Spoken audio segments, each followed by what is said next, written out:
I keep seeing tech reviewers that are calling the new M3 iMac a disappointment, and I will admit that I had that same initial reaction after I found out that Apple didn't really change anything at all other than the M3 chip. But now that it's been a month with the M3 iMac in our office doing a bunch of testing comparing it to other Macs, I've realized that everyone is wrong.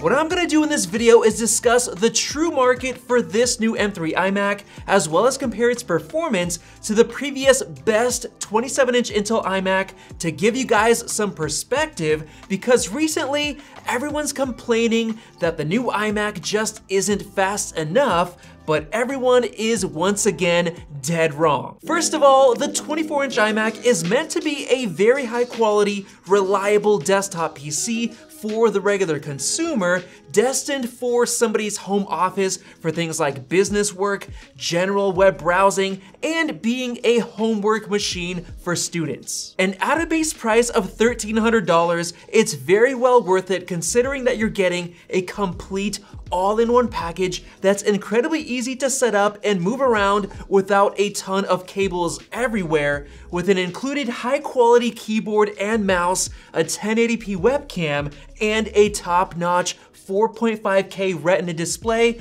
that looks better than many external displays out there. And most important of all, it's running macOS, which is extremely reliable, paired with an Apple Silicon chip, which is incredibly quick, snappy, and powerful. But the problem with everything that I just said is that all of those statements were already true with the previous 24-inch iMac that was released back in 2021. So as far as a regular consumer machine, there's essentially no real-world difference since the design and feature set hasn't changed one bit. However, if you look at this from a techie point of view, someone who actually cares about high performance computing, this machine is an absolute beast thanks to the new M3 chip. So why in the world is everyone complaining about it being a disappointment? Well, probably because it's a boring update with no design changes, and it shares the same old regular base level M3 chip that you get in the new MacBook Pros. But what a lot of people are missing is the fact that this new iMac offers the least expensive way to get that new M3 chip, basically $300 less than the M3 MacBook Pro. And on top of that, the performance of the M3 doesn't really seem that impressive because everyone is testing and talking about the new M3 Pro and M3 Max chips, which are much more impressive. But then we started actually testing this M3 iMac, which by the way, our model is the one with the upgraded 16 gigs of RAM for $1,500, since we have already confirmed that the base 256 gig SSD has the same single NAND storage chip issue, so you kind of need the extra RAM if you want to have decent performance. Now, the first thing I want to do is compare this new M3 iMac to the previous best iMac you could buy, the 27-inch 5K model, which came out in 2020 with the craziest Intel i9 10-core CPU,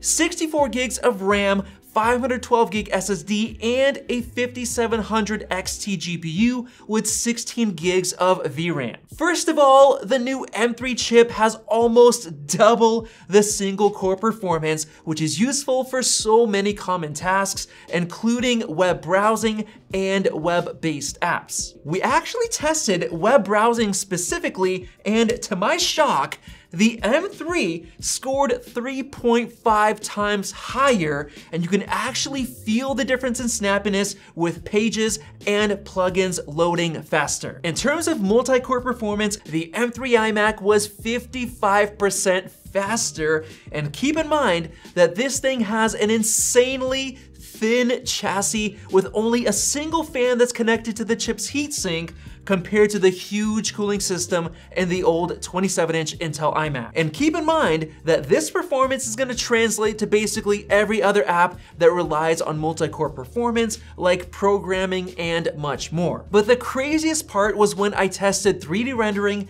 in Blender's BMW project, and the M3 iMac somehow beat the Intel iMac with the crazy dedicated 5700 XT GPU, which by the way scores 77,000 points in Geekbench 6's graphics test, which is 63% faster than the M3 chip's GPU. Because of the dedicated ray tracing cores and all the other Apple Silicon features, the M3 chip was so much faster. So all of this basically proves that anybody that's still stubbornly holding on to their 27-inch Intel iMac is dead wrong about the performance of the new 24-inch model. Yes, the display is a little bit smaller with 4.5K resolution instead of 5K, but the huge list of advantages outweighs the loss in screen real estate. But now let's forget about the past, forget about Intel, let's just talk about Apple Silicon itself, because I did compare the performance of this new M3 iMac to the M2 Pro chip in the 14-inch MacBook Pro, because one of my personal predictions was that the regular M3 would outperform the M2 Pro. Now, in terms of raw performance, that unfortunately did not happen, with the base M2 Pro chip still clocking in more multi-core performance on the CPU side, albeit not too far off, which is pretty impressive. But on the graphics side, the M2 Pro was a huge 58% faster in terms of graphics performance. However, those are just benchmarks, so let's start to look at performance in the real world tests that people actually use on a day-to-day basis, because this is where it gets very impressive. Because of the 14% higher single core performance, which is used for lots of common tasks, the web browsing performance got a big boost, being 17% faster, which gives us pretty much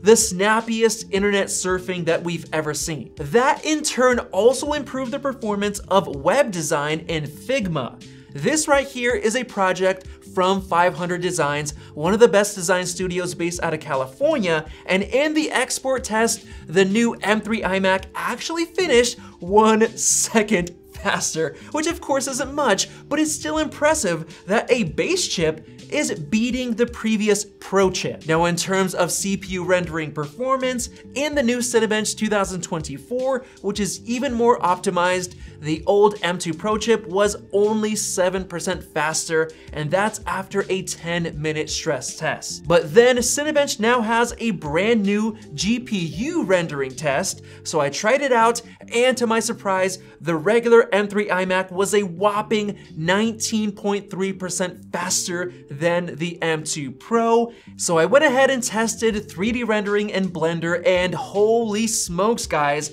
the M3 iMac was actually 24 seconds faster in the Party Tug Cycles GPU render, even though the M2 Pro has a massive 58% higher raw graphics performance in Geekbench 6. This is of course purely due to the new ray tracing cores in the M3 family of chips that are doing the heavy lifting, giving you better performance in the real world. I even tested the classic BMW render, and once again, the M3 iMac beat it out, and guess what? I tested video editing in Final Cut Pro, and for the most common format that people shoot video in today, which is 4K H.265 or HEVC footage, they both finished the export in exactly the same time, 2 minutes and 20 seconds, because they both rely on the hardware encoders, which are the same. I also tested photo editing performance in Lightroom Classic, exporting 50 raw 42 megapixel photos,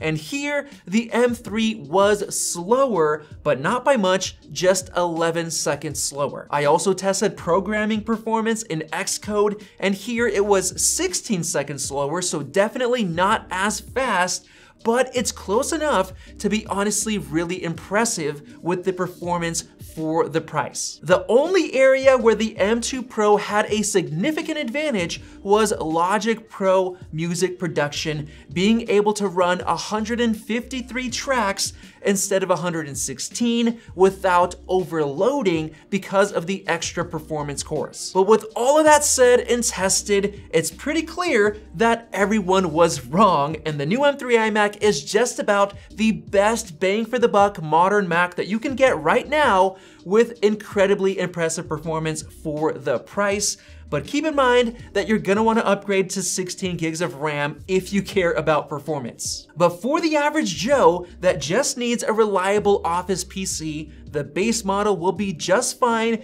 giving them a future-proofed machine for the next 10 years, no problem. So hopefully you enjoyed this review, and if you did, go ahead and subscribe above and check out one of those two videos right over there. Thanks for watching, and we'll see you in the next one.